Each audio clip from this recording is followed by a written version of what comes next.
Um, the rapid transformation that's taking place today due to social, mobile, analytics, cloud is really changing the demands on the network and the demands on IT.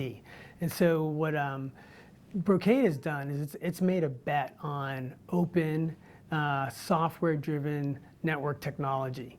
Brocade has really found that that transformation in order to meet those needs is best met with the new IP and that type of architecture. Brocade has led the transformation in storage networking, Ethernet fabrics, and really that leadership position is the same thing we've tried to take with the new IP. And so therefore, being out in front with an open architecture and a software-driven technology is really the thing that I think is most important, both for the industry and for Brocade. Right, right. What is the business need for this new IP, and how do you see it shaping the future of businesses for enterprises? Yeah, the business need is really comes down to three things: scale, scope, and speed. From a scale perspective, in the enterprise, what you're seeing is there's continued growth of data, around 40% per year, and data's heavy, right? It's hard to move. Also, there's just a rapid number of new applications needed every day. So the ability to scale up and scale out to meet those needs.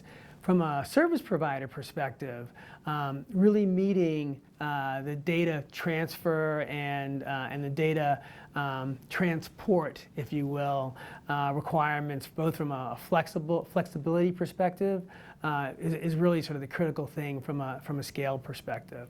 From a scope perspective, what you really see is the ability to deliver new applications quickly, right, for the enterprise. And then from a service provider perspective, it's that agility, right? The agility to really sort of move quickly with new services.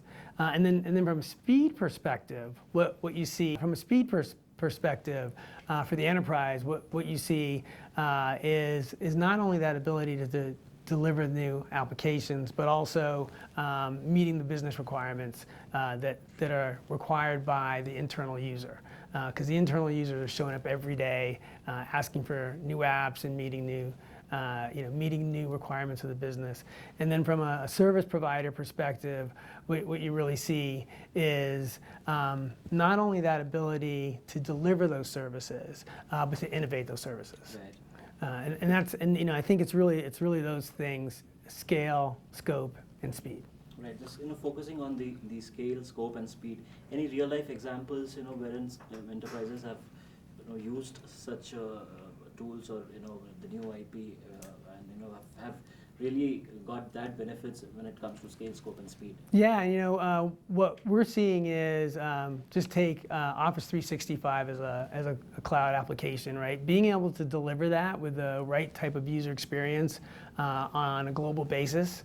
If you're a global enterprise with facilities all over the world, not only does Azure have to have a presence all over the world, but for you to provide that inside your enterprise, you need to have the right type of network and the right type of architecture.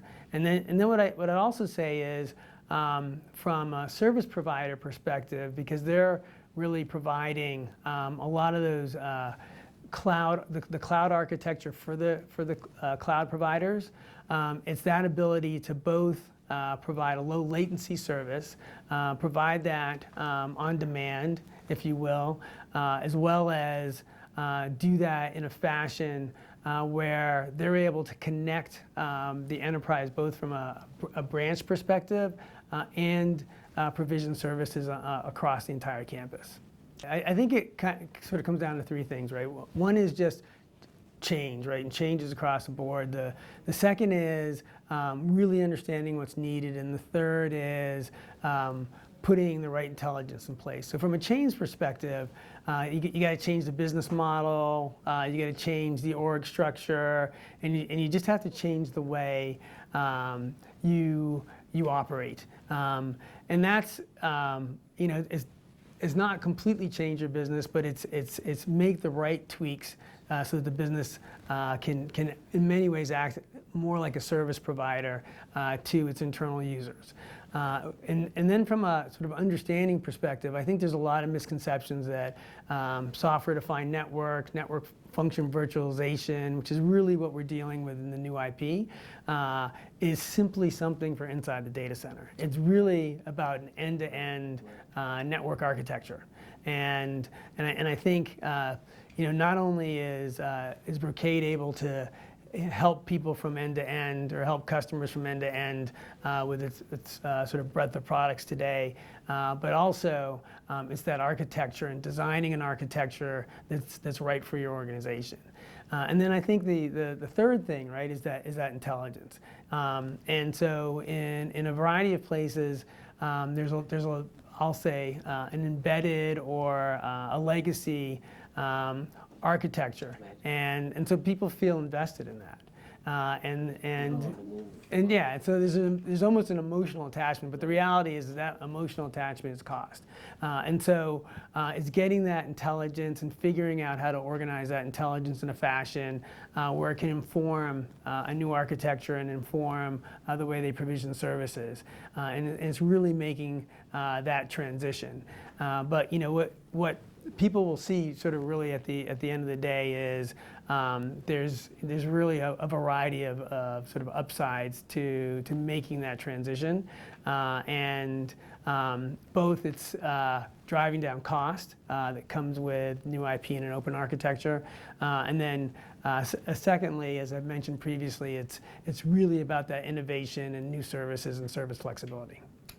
Now, so the great thing about really sort of taking that open architecture approach, which I really believe is the enabler to the new IP, is really twofold. One is the innovation comes from a community, right? So a community of providers, community of vendors, community of innovators are able to come together to create solutions in a new way and generate new services. The second thing is that the architecture is an open API-driven architecture, and so that architecture allows for a greater sharing of information, and for example, in the security space, one of the critical issues is really having full visibility, full awareness,